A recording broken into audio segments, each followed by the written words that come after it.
যে কাজগুলো আমি নড়াইলের জন্য করেছি সেই তালিকাটা যদি আপনি ধরেন তাহলে শুধু একটা ইউনিভার্সিটি এখন বাকি আছে।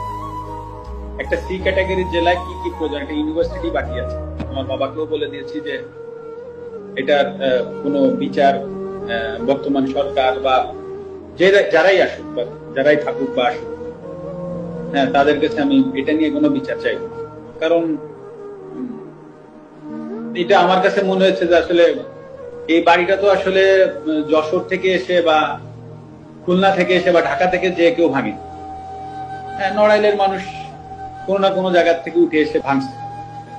তো আসলে আমি নড়াইলের মানুষের বিরুদ্ধে আর বিচার চাইবো না। তো যেটা হয়ে গেছে ওটা আমি একসেপ্ট করে নিচ্ছি। হয়তো বা আমার কাছে আমি এভাবে একসেপ্ট করে নিচ্ছি হয়তো বা আমার কোনো ভুল ছিল, আমি কোনো ভুল করেছি, হয়তো বা তার জন্য ওনারা হয়তো বা এসে ওটা করেছে।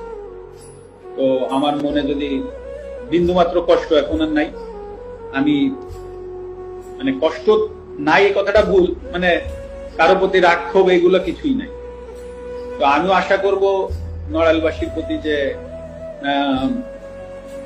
আমার কোনো ভুলে বা কোনো জায়গায় যদি কষ্ট হতে থাকে, তো আশা করি তারা তো একটা স্টেপ নিয়েছে, তারাও আমাকে এই জায়গা থেকে ক্ষমা করবে। এটাই আমি আশা করি, এর বেশি